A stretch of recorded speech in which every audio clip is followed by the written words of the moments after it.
You are made out of 50 trillion cells, and the cells are the living entities. So you are a community, not a single person. Every cell in your body has minus voltage on the inside and positive voltage on the outside. Every live cell is a battery. Every cell has about 1.4 volts. 50 trillion cells in the body times 1.4 volts is 700 trillion volts of electricity in your body right now. And with training and meditation, you can focus this energy called chi, and you can use that energy for healing. So while you see yourself as a physical entity, the new physics, you are energy waves interacting with each other right now. All animals and all plants communicate with vibration. The gazelle doesn't have to go up to the lion and say, "Are you my friend?" Because at the distance, the energy could be felt and the gazelle will not go there because of bad vibes.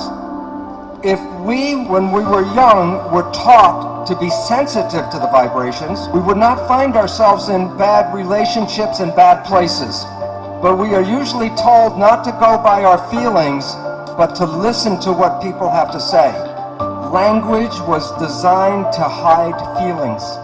The point is, all organisms communicate by vibrations and know if they're in a good place or a bad place by reading the vibrations. We humans have that ability, but are not trained to use that ability. When we see people, like if I look at the audience or you see us, we see people as physical particles and machines. But that's an illusion, because what we are interacting waves. That's why one person can affect another person just by being in the field. And today, physics studies the vibration, not the physical. In quantum physics, we don't study the particles, we study the waves. And we study how the waves interference. All of the waves together is called the field. So you're made out of atoms, but you also are the field. You are connected to everything because you can't separate waves. Now I'm going to show you how your thoughts go out and affect your life on the outside. This is an older picture of a new technology called magnetoencephalograph, MEG. EEG, you put wires on your skin and read the brain activity. MEG, the probe does not even touch the head. You can read your brain activity outside of your head. It's not magic. Your thoughts are not contained in your head. As I talked about, people are not particles, they're waves. And waves become entangled with each other.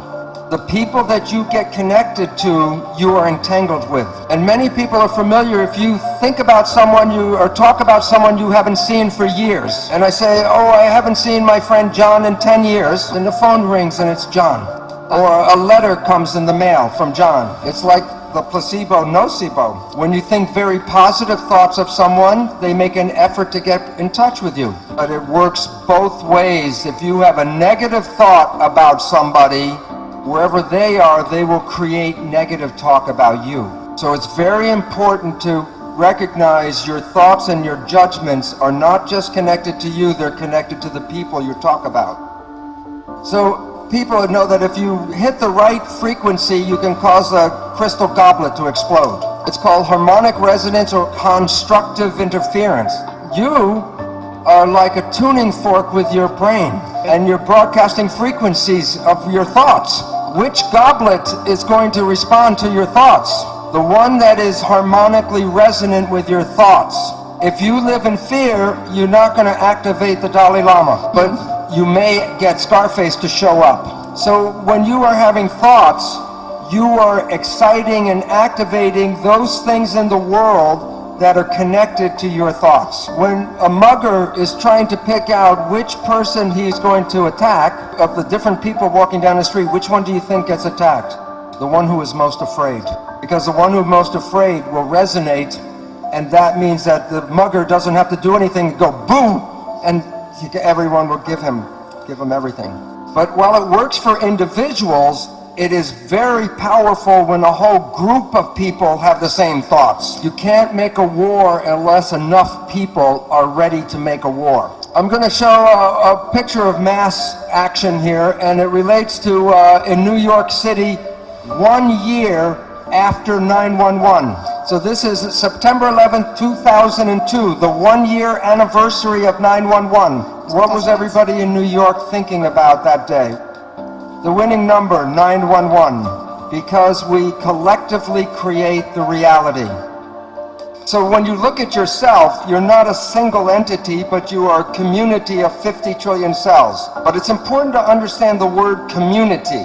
Every cell is intelligent, but when they're in a community, they give up their personal intelligence and respond to the central voice.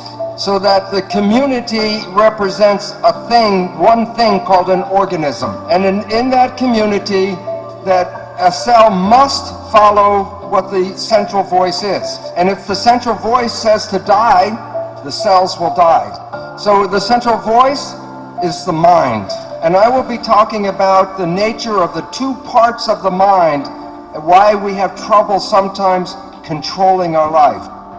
So what I would talk about is the role of how this mind works. First, there are signals from the environment, the internal and external environment.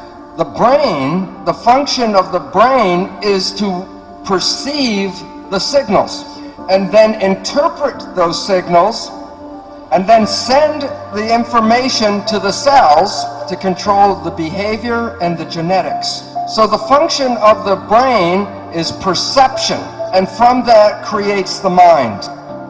Now, we have heard of something called the placebo effect, right? The placebo effect is when you have a very positive thought that something can heal you, even if you don't know it, but it's a sugar pill, but you believe it's the real medicine, then you can heal yourself with that. So the pill didn't heal you, it was the thought that healed you. Statistics reveal that 1/3 of all medical healings, including surgery, are the result of the placebo effect. Now, the issue is that the placebo effect is when you have positive thinking. What about negative thinking? And this is what medicine does not tell you, is that there is negative thinking, and it's called the nocebo effect. And in the same power that positive thinking can heal you, negative thinking can kill you.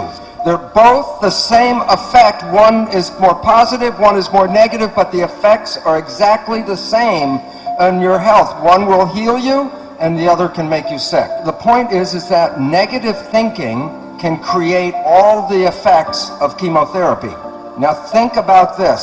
If a doctor tells you you have a disease, or the doctor tells you you're going to die, and you believe the doctor because he's the professional, the belief will give you a disease and can cause you to die. In the United States, in the South, there's a religious group called the Baptist Fundamentalists. And this one group works themselves up into a state of ecstasy, religious ecstasy. And they believe God protects them.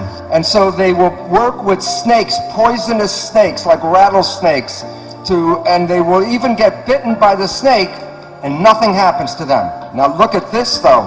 Some of them will drink strychnine in toxic doses, and when they're in that state of belief, it does not affect them. So if you can drink toxic poison, then why do we worry so much about the toxins or the food and in the air and all that?